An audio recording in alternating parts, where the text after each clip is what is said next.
সুপ্রিয় শিক্ষার্থী বন্ধুরা, আমি সাহাদ আমিন অনেক স্বাগতম জানাই তোমাদের টেকনিক ইজ এডুকেশনে। চলে আসলাম তোমাদের সামনে টাইপ 3 এর 3 নম্বর অঙ্কটার সমাধান নিয়ে। এখানে বলেছে যে একটি নিরপেক্ষ ছক্কা দুইবার নিক্ষেপ করা হলে 3 দ্বারা বিভাজ্য জোর, মানে 3 দ্বারা বিভাজ্য এবং হচ্ছে তোমার জোর, মানে এমন একটা সংখ্যা যেটা হলো তোমার 3 দ্বারা বিভাজ্য আর জোর, ঠিক আছে?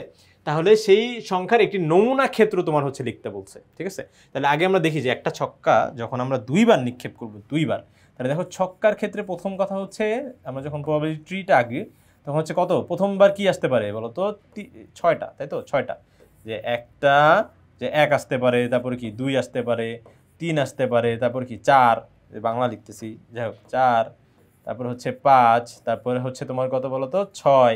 তাহলে এরপরে দেখো তো এমন হতে পারে কি প্রথম ছক্কার 1 কিন্তু দ্বিতীয় ছক্কার কি আসছে বলো তো, দ্বিতীয় ছক্কায় তোমার আসছে 6 আসতে পারে।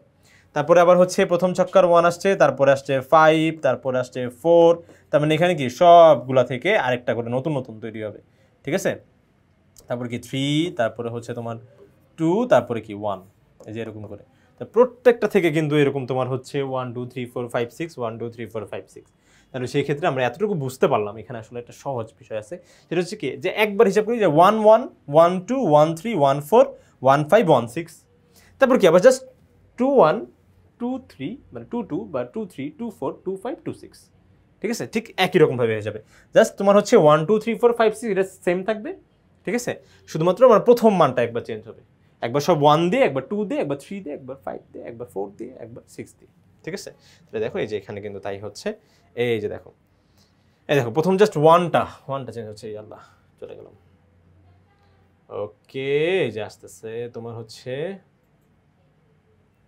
এই যে দেখো তোমার হচ্ছে 1 দিয়ে 1 2, এই যে দেখো 1 দিয়ে, এই দেখো তোমার হচ্ছে 1 1 1 2 1 3 1 4 1 5 1 6, তারপরে কি 2 1 2 2 2 3 2 4 2 5 2 6, ঠিক আছে? তারপরে 3 দিয়ে যাবে, তারপরে 4 দিয়ে, তারপর 5 দিয়ে, তারপর 6 দিয়ে।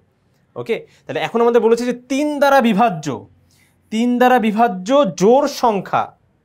ওকে, এটি নমুনা ক্ষেত্র যদি আমরা দেখি যে এমন একটা সংখ্যা যেটা জোড়ও আবার কি বলতো 3 দ্বারা বিভাজ্য। এখন তাহলে কি কি আছে এখানে? তোমার হচ্ছে 3 আর 3টা কোথায় গেল? এই যে 3 আর 3, এটা তো 3 দ্বারা বিভাজ্য, ঠিক আছে? তারপর তোমার হচ্ছে 6 আর 6, এটা 3 দ্বারা বিভাজ্য, কিন্তু এটা তো ভুলেও তোমার হচ্ছে কি বলতো জোড় না, এটা হলো বিজোড়। 3 আর 3 এটা হলো বিজোড়, শুধুমাত্র এটা হলো 6 এবং 6 এমন একটা নমুনা ক্ষেত্র যেটার হচ্ছে তোমার যে এটা, এই দেখো একটা, এরা একে তো তোমার হচ্ছে এরা তোমার জোড়, তারপর আবার কি বলতো 3 দ্বারা বিভাজ্য, তাহলে জোড় সংখ্যাও হবে এবং 3 দ্বারা বিভাজ্য হবে। তাহলে শুধুমাত্র এই একটাই, এই নমুনা ক্ষেত্রটাই হবে আমাদের কাঙ্ক্ষিত উত্তর। আশা করি বন্ধুরা তোমরা সম্পূর্ণ বিষয়টা ভালোভাবে বুঝতে পেরেছো।